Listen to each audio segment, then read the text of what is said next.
시민들의 그 피 같은 세금을 산 사람도 살기 힘들어 죽겠는데 또 죽은 사람 다시 무덤에서 꺼내가지고 기념하는데 그 많은 돈을 쓸 필요가 있습니까? 없습니까? 없습니다! 이게 우리가 어떤 지도자를 뽑느냐에 따라서 어떤 모습을 뽑느냐에 따라서 우리의 삶이 얼마나 달라질 수 있는가를 보여주는 대표적인 케이스입니다. 그렇죠? 네. 제가 오면서 심심해서 구미시의 예산이 얼마냐 1년에 써 없애는 예산 그걸 일반 회계 예산이라고 하는데 보니까 인구 42만에 1조 1000 뭐 몇백억이라고 그래요. 1년 예산이. 그러니까 이걸 1인당 얼마로 나눠보니까 1인당 260만 원이더라고요. 그렇죠. 계산할 줄 알죠, 여러분? 영 안 되면 전자계산기 두드려 보세요. 근데 우리 성남시는 1인당 예산이 얼마냐면 160만 원입니다. 여러분들은 이걸 믿지를 않을 거예요. 성남시가 부자라고 알고 있죠, 그죠? 성남시가 부자인 건 맞는데 성남시 정부는 거지예요. 예를 들면 땅값, 건물값이 비싸서 시민들이 세금은 많이 냅니다. 아마 구미 시민들보다 한 3배 정도 더 많이 낼 거예요. 소위 지방세를 내는 거죠. 재산세, 취득세, 등록세 이런 걸 많이 내는데 1인당 약 163만원 정도를 냅니다. 그런데 시민들이 세금을 많이 내니까 너 혼자 살림할 수 있구나. 그러니까 정부에서 전혀 지원을 해주잖아요. 그래서 이걸 불교부단체라고 합니다. 정부의 교부금이 없어요. 근데 구미는 1인당 예산이 시민들이 내는 세금은 성남보다 훨씬 적은데 성남 시민을 포함한 전국의 시민들이 내는 국세 중에서 19.24% 약 38조 원쯤 되는데 그거를 전국에 나눠주는 돈을 몇천억을 받습니다. 그래서 최종적으로는 구미 시민들이 내는 세금 더하기 중앙정부가 지원하는 교부세 이걸 더하면 1인당 260만 원이 되고 성남시는 정부에서 도와주지 않아 가지고 자체에서 내는 세금 160만 원 가지고 살아요. 무려 1인당 연간 100만 원을 우리 구미시에서는 더 많이 쓰고 있다 이 말입니다. 이해하세요? 네. 그런데 왜 구미 시민들은 성남시로 이사하고 싶죠? 왜 성남으로 이사 온다는 얘기 하는 거예요 도대체? 이게 차이가 있어요. 제가 성남시 살림을 처음 맡았을 때 사실 비슷했어요. 무려 똑같은 세금을 가지고 살림을 하는데 빚이 무려 6,500원이 깔려 있더라고. 외상값이. 외상값. 은행에서 빌린 것도 아니고 외상값. 줘야 될 것 안 준 거인데 개돈 써버린 거 이런 거. 이거 6,500억인데 이걸 제가 3년 6개월 동안 3,800억을 갚았어요. 그리고 난 다음에 1년에 한 1,000억 정도씩을 들여서 무슨 뭐 노인복지, 보육복지, 애들 키우는 거 중요하니까 보육복지, 교육 초중고 지원, 교육복지 지원 이걸 한 600억 정도 이렇게 하고 그 다음에 또 지어짜고 아껴가지고 그 다음에 청년배당 산후조리 지원 그리고 교복 지원 요거 합치니까 190억 돼요. 200억이 안 되는 거죠. 근데 이 200억 가지고 시민들 살림을 좀 낫게 해준다 할 때 정부에서 야 저거 큰일 났다. 성남시 저 이재명 저 인간 저거 자꾸 저 복지정책 확대해가지고 중앙정부 망신시키고 국민들한테 야 복지가 좋구나 이런 생각하게 만든다. 좀 못하게 막자 이래가지고 한 1년 몇 개월을 싸우다 보니까 국민참여연대에서 만든 자료를 보니까 성남시는 194억 이거 사업한다고 정부에서 막 말리는데 박정희 관련된 기념사업, 추념사업 뭐 이런 거 한다고 무려 1940억을 쓰고 있다는 거예요. 그러면 성남시가 하는 이 3대 복지사업을 10년 동안 할 수 있는 돈입니다. 여러분이 낸 세금을 왜 그런 시잘데없는 데다 처박는 거예요? 예? 반신반인 기념사업 하는 거예요? 반신반인이 요새 그 딸내미가 좀 이상해졌어, 그죠? 주사를 좋아하는데, 주사를. 예? 뭐 했다, 원래 그랬다고? 이 양반이 원래 그런 거 저도 알았어요. 옛날에 그 후보할 때 이미 저는 알았거든요. 뭐 여러분들은 잘 몰라가 찍었는지 모르겠는데 저는, 안 찍어. 뭐 본인만 안 찍으면 뭐하나? 주변에서 다 찍었는데. 근데 그때도 저는 알고 있었거든요. 이분이 원고를 잘 못 읽어, 그죠? 대통령직을 사퇴합니다. 제가 무슨 말 했어요? 국회의원직을 사퇴합니다. 벌꿀이, 우주의 기운을 받아가지고 지하 경제를 활성화해가지고 온 국민이 다 망하게 됐다. 뭐 이런 얘기도 하고 그러는데, 그때 이미 우리는 알았지만, 하여튼 우리 박정희에 대한 향수로 이 양반이 대통령이 됐죠. 여기가 박정희 대통령의 고향이라니까 제가 이 얘기는 하나 꼭 하고 싶어요. 뭐 가다가 내가 돌 맞아도 할 수 없는데 말은 하고 살아야 되겠죠.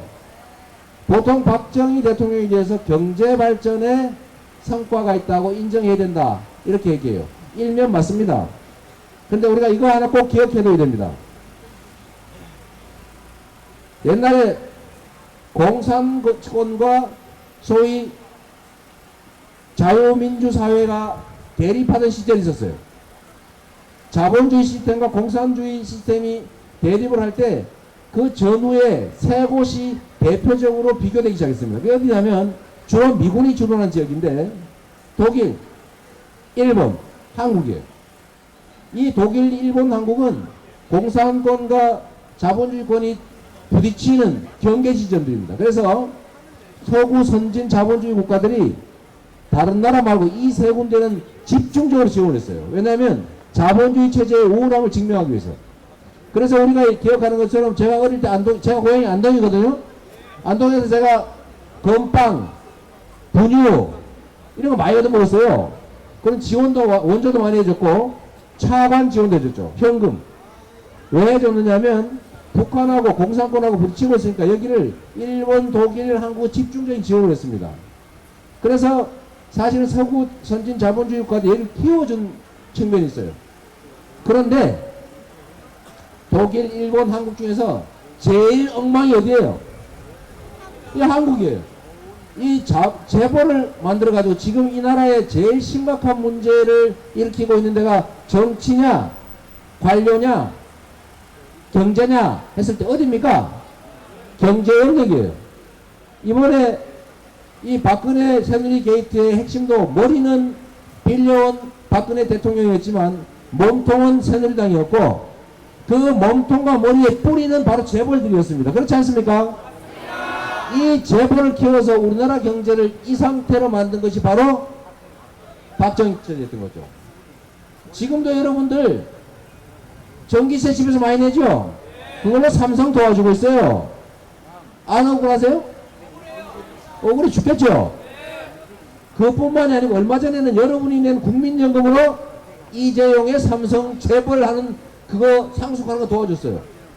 얼마 뜯기셨어요? 5천억 뜯기셨습니다. 이재용이라는 이 삼성의 왕자가 삼성 재벌을 상속받는데 세금 한 푼 안 내고 국민연금 동원해가지고 삼성물산하고 합병하는 바람에 삼성물산의 16% 지분을 갖게 됐고 그래서 삼성물산이 갖고 있는 삼성전자 4% 지분 10조 원어치 권리를 행사하면서 삼성그룹을 완전히 틀어지었습니다. 상속이 완성된 거예요. 수십조 가치가 있는 이 재벌의 총수 지위를 상속했는데 상속세 한 푼도 안 내고 여러분이 대신 5천억 내주셨어요. 이 중에 주식형 펀드 가입한 분들 있죠? 거기는 또 뜯기셨습니다. 주식형 펀드에서 삼성물산 주식 사놨다가 삼성물산 주가를 떨어뜨리는 바람에 손해를 엄청나게 많이 봐버렸거든. 손해본 줄도 모르고 있는 거 아닙니까 혹시? 바로 이거죠. 이번 박근혜 최순실 게이트도 사실은 재벌들의 정치 권력이 노란한 케이스입니다. 이걸 만든 게 바로 박정희죠. 그래서 공인이 관이 비율을 따질 수는 없지만 이 점에 대해서는 명확한 평가를 할 필요가 있습니다. 야간 얘기를 좀 되돌아가서 지금 여기는 1인당 260만원씩 쓰면서 물론 이제 시골 지역이니까 조금 기반시설 비용이 더 필요한 건 인정해요. 50만원 뚝 떼도 60만원 더 쓰고 있잖아요. 그런데 왜 160만원 쓰고 있는 데마다 못한 거예요? 왜 여기는 교복도 무상으로 해주고 청년배당도 안 하고 산후조리비 지원도 안 해주고 학교에다가 성남시는 200억씩 지원하는데 여기 학교에 시에서 프로그램 지원합니까? 안 하죠. 뭐 시설비 지원하겠지. 시설비 밥값 이런 거 빼고 밥값 해줘요? 밥도 안 줘. 돈 내고 먹어요. 돈 내고, 아, 진짜. 성남으로 오세요, 그냥. 왜 못하냐 말이죠. 이건 사실은 예산을 딴 데 쓰기 때문이죠. 그리고 이게 정부의 예산 집행 방식이 심각한 문제가 있어요. 정부가 지방자치단체들 장악을 하려고 이 교부세를 주면서 코를 다 끼워놨어요. 예산을 아끼면 정부에 반납해야 돼요. 계속 예산을 아끼면 내년부터 지원금을 깎아요. 그러니까 예산을 아낄 수가 없어요. 그러니까 나라를 망치고 있는 거죠. 지방자치단체를 박근혜 정부에서 통제하려고, 통제력을 높이려고 자꾸 돈을 갖다가 정부의 지원금으로 옥죄는 거예요. 그래서 이 지방자치를 망치고 있습니다. 여하튼 여러분들, 제가 여기 너무 많이 흉보면 다음에도 대관 안 해주겠지? 내가 대관 해줬으면 이 얘기 안 하려고 그랬어요. 안 하려고 그랬는데, 어차피 대관도 못 해주고, 우리가 뭐, 한 대 나와가지고 이렇게 쭈그리고 앉았는데, 뭐, 흉도 좀 봐야죠, 그죠? 흉 좀 봤으니까 이해를 하시라고 하시고, 박수 한번 주십시오. 국가를 운영하는 데서 중요한 게 있어요. 여러분들은 복지를 확대하라고 하는 우리의 요구들을, 이게 무슨 공짜를 바라는 사람처럼 우리가 구차한 느낌이 듭니다. 그렇지 않아요? 근데 이거 정말 잘못된 생각이거든요. 누가 이재명 시장 보고 진보 좌파라고 하는 사람이 있던데, 저 진보 좌파 아닙니다. 원래 진보란 뭐냐? 현재 우리가 합의한 법 질서, 규칙, 원칙, 가치 이런 것들을 바꾸자 라고 하는 걸 진보라고 해요. 보수는 뭐냐면 현재 우리가 가지고 있는 법과 원칙, 가치 이런 것들을 좀 지키자 이런 쪽을 보수라고 하죠. 교과서에서 배운 거 맞죠? 그런데 제가 하고자 하는 말하는 것들은 사실은 법을 지키자는 겁니다. 법대로 하자 제발. 대통령도 죄를 지면 감옥을 가자. 왜 우리는 훔치는데 감옥 가고 대통령 감옥을 안 갑니까? 우리는 수백억씩 이렇게 훔치거나 뺐거나 뇌물을 받고 나면 사실 성남시장실에 와서 수갑을 채워 잡아갈 거 아니에요. 근데 박근혜 대통령은 왜, 800억 뜯은 거 확실하죠? 그냥 자기가 처음에는 오리발을 냈는데 자기 시킨 사람들이 장세동인 줄 착각했지. 입 꽉 다물어 줄 줄 알았더니 이 사람들이 불려가면서 다 불어버리네. 대통령이 시켰다고. 좀 불행하죠? 안 됐죠? 네? 아니요? 잘 됐어요.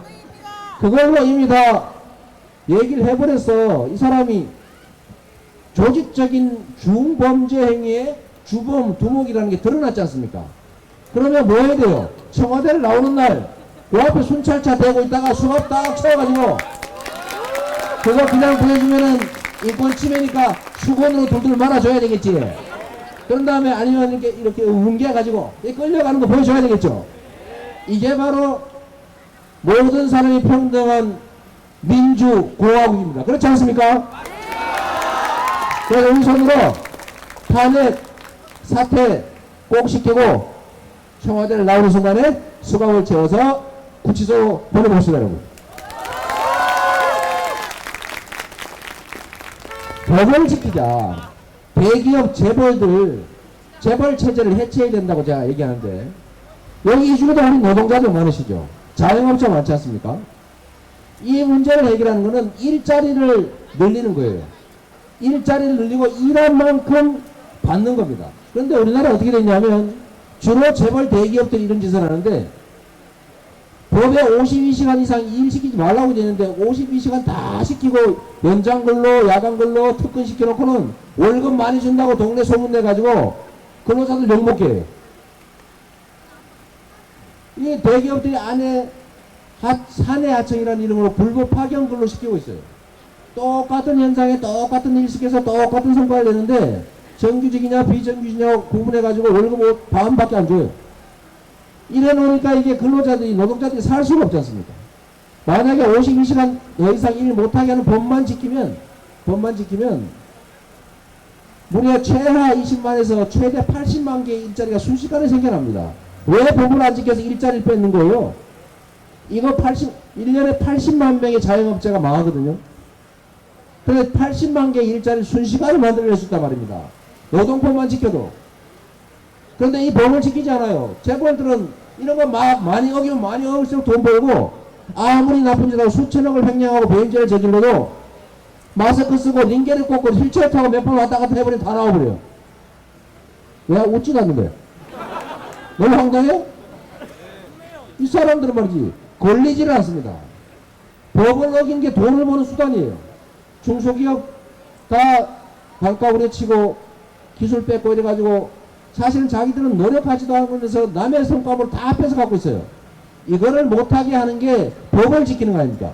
그 안에 대기업 재벌 계열사끼리 순뭐 내부 거래하고 일감 몰아주기 해가지고 중소기업 다 죽이고 자기 딸내미 결혼하면 거기다 계열사 하나 만들어줘갖고 통통하게 살찌워가지고 하나 뚝 띄워주고 그러면 수없이 많은 사람들이 또 죽어나간단 말입니다. 이거 다 불법이죠. 불법. 이 법만 잘 지켜도 이 나라가 얼마나 좋은 나라가 될지 모릅니다. 근데 이 법을 지키자고 하는 게 이게 진보예요? 이거 그냥 보수도 아니고 그냥 기본이야 기본. 근데 이 법을 지키자는 사람들 나보고 진보라고 거기다 슬쩍 좌파 붙여가지고 거기다 빨갱이 옆에다 쓱 갖다 놓고 말이죠. 날 빨갱이 만든 사람들인데 저 빨갱이 아닙니다. 제가 저 같은 사람 진짜 보수예요.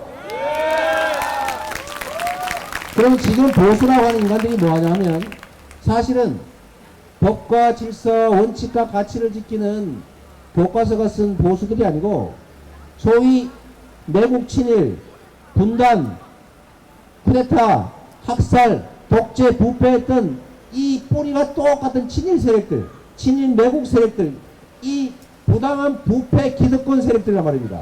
이 자들이 자기들 정치가 드러나면 곤란하니까 보수라는 이름으로 싹 얼굴을 가리고 있는 거예요. 자기가 보수라 그러니까 진짜 보수를 어떻게 해요? 저거 진보라고 거짓말 치고 있는 거죠. 근데 우리가 거기에 속으면 됩니까 안 됩니까? 이번에는 이걸 확실하게 하자고요. 이번에는 우리가 법대로 하자. 그러니까 보수는 저거 보수가 아니고 수구, 꼴통, 보수, 기득권, 친일 매국 부패 세력이다. 그러니까 제가 법을 지키자고 하는 우리를 보수, 그러니까 원래 국민분들 보수 좋아하잖아요. 보수 좋아하지. 근데 진짜 보수인지 가짜 보수인지 잘 구별하지 못했던 거예요. 우리가 그걸 알려줘야죠. 보수와 부패 기득권 세력들은 분리해야 됩니다. 분리해서 보수의 이름으로 숨어져 있는 부패 기득권 세력들은 작살을 내야죠. 예? 그러니까 진짜 보수 세력들은 분리해서 존중해야 됩니다. 왜? 보수란 나쁜 게 아니니까요. 그래서 이번 기회에 우리가 주장하는 바와 다른 옆집은 우리가 존중하는데 옆집에 숨어있는 강도는 찾아내가지고 잡아가지고 감방으로 보내자 이 말입니다. 그러니까 누가 그런 얘기를 또 해요. 아 그래 경제적 영역에서는 법을 잘 지키면 좋은 세상 온다고 하는 거니까 그러면 진보 아니고 보수라고 인정하는데 너 복지 많이 하니까 너 복지 많이 하는 너는 그래서 진보다 이런 얘기하는 사람이 있어요. 근데 이것도 사실은 거짓말입니다. 왜? 이거는 보수 진보를 따지기 전에 이 나라의 주인은 국민이고 나라의 예산은 국민이 내는 세금입니다. 이 나라의 주인이 모성들한테 대리 뽑아가지고 야 이 살림 좀 잘 살아라 돈 맡기고 권력 맡기면 이 사람들이 뭘 해야 되냐면 첫째 나라를 지켜야 되니까 국가안보 튼실하게 해야죠. 두 번째 우리가 많이 모여 사니까 질서 유지해야죠. 공정하고 자유롭고 합리적 경쟁이 가능한 그런 사회 질서 유지해야 될 거 아닙니까? 그 비용으로 써야죠. 국가안보 질서 유지 비용에 먼저 쓰되 가능하면 적게 써야지. 아껴서. 불필요하게 더 많이 쓰면 안 되잖아요. 그럼 이거 많이 아껴가지고 그 다음에 뭐 해야 됩니까? 국민들의 삶을 개선하는데 그 돈을 써야 됩니다. 그걸 우리가 복지라고 해요. 당연한 거 아닙니까? 필수 비용은 적으면 좋을수록 좋은 거고 복지 비용은 많으면 많을수록 좋은 거죠. 근데 이 복지라고 하는 것은 우리 헌법에 34조 2항에 그렇게 써놨습니다.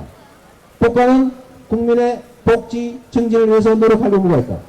너무 당연한 걸 헌법 안에 써놨는데 그거 잘 지키는 게 보수입니까? 진보입니까? 그건 보수죠. 제가 세금을 더 걷었습니까? 빚을 냈습니까? 중앙정부에 돈을 달라고 그랬습니까?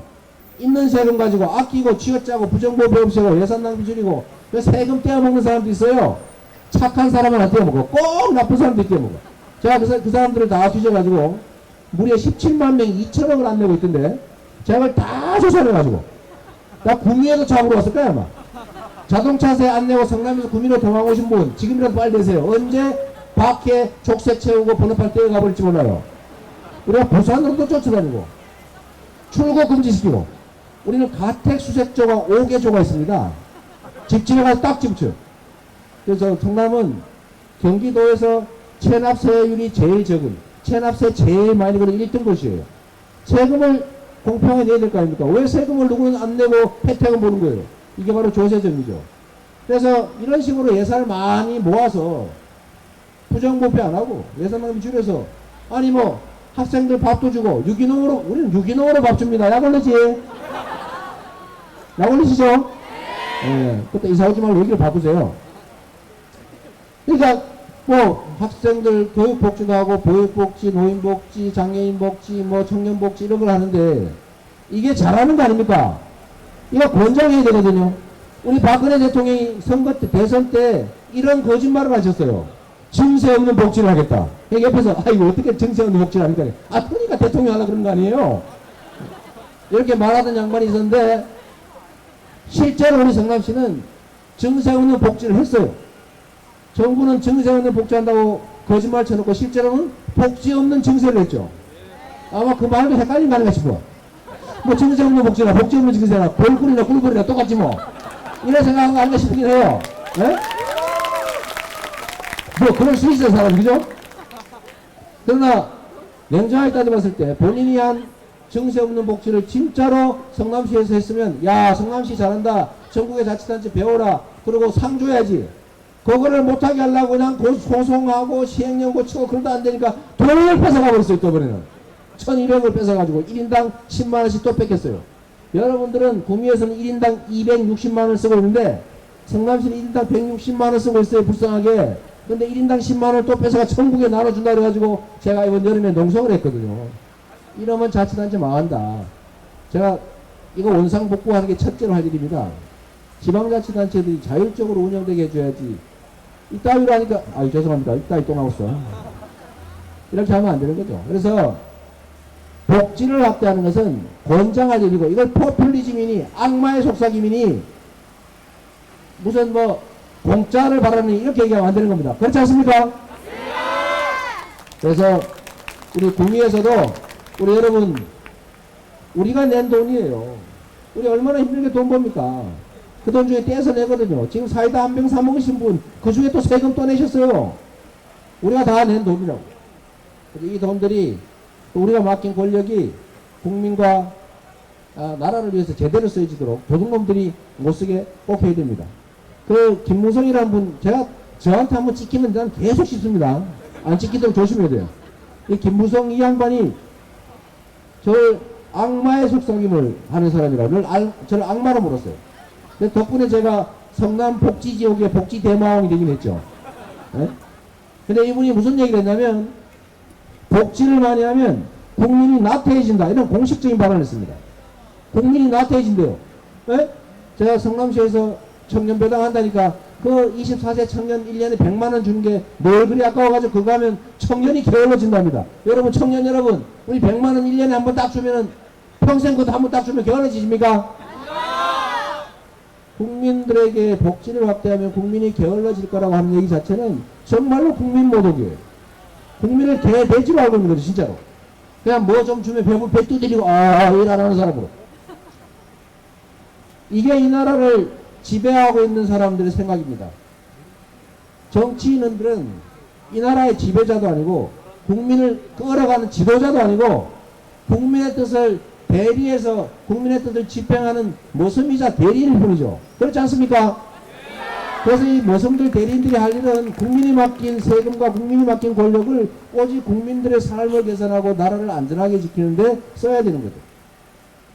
그래서 여러분들, 우리가 그런 세상을 꼭 만듭시다. 이번에 우리가 박근혜 게이트 또는 새누리당 게이트 또는 뭐 경제 재벌체제 해체 뭐 이런 얘기들 하면서 열심히 싸우는데, 이게 바로 우리가 지금 70년 동안 못했던, 우리가 이 나라 정부를 수립하면서 약속했던 민주공화국, 모든 국민이 자유롭고 모든 국민이 공평하고 법에 평등하고 공정한 경쟁 속에 합리적 배분을 받는 그런 나라, 인권과 복지가 보장되는 그런 나라를 만드는 첫 번째 완성하는 우리 이번에 혁명을 하고 있는 겁니다. 이때까지 우리가 노력했죠. 우리가 헌법에다 그렇게 써놓고 법에도 많이 써놨는데 한 번도 지켜지지 않았습니다. 우리나라의 기득권자들은 법을 지키지 않는 데서 이익을 취해왔어요. 우리 법이라고 하는 게 가진 사람들, 힘센 사람들한테는 그게 무기였고 우리 힘없는 다수 대중들한테는 그게 족쇄였죠. 이제는 법 앞에 진짜 만인 평등한 사회를 만들어야 됩니다. 기회가 공정하게 주어지는 나라 만들어야죠. 경쟁을 공정하게 해야죠. 부당하게 남의 거 뺏지 않게 해야죠. 그리고 기여한 만큼 노력한 만큼 분배받는 그런 합리적인 사회를 만들어야 됩니다. 그런데 이번에 우리가 결정적인 기회를 맞이한 거죠. 우리가 조심해야 되겠습니다. 우리가 이승만 이자가 아이고 죄송합니다. 또 국부라고도 존경하고 있을지 모르겠는데 저는 이자라고 그래요. 국부는 무심? 나라 팔아먹은 매국 세력들을 다 재등용해가지고 이 나라를 이따위로 만든 첫 번째 장본인 아닙니까? 근데 이 사람이 온갖 사고를 쳐가지고 4.19 혁명에 싹 뒤집었는데 그거 누가 뺏어갔어요? 박정희한테 홀가닥 뺏겼습니다. 그 다음에 이 박정희가 총 맞아 죽었죠. 그런 다음에 국민들이 야 드디어 민주적인 사회가 오나보다 열심히 싸우고 박수치고 있더니 거기를 광주에서 수백 명을 죽이고 전두환이가 권력을 찬탈했어요. 그러고 난 또 7년 지난 다음에 우리가 87년 6월 정말로 떼양패들 치열하게 싸웠더니 노태우라는 사람이 6.29 선언인지 희한한 게 가지고 콜락 뺏어가버립니다. 좋다 말고 좋다 말고 좋다 말고 이번에도 여러분 조금만 한눈을 팔면 좋다 많은 상황이 생깁니다.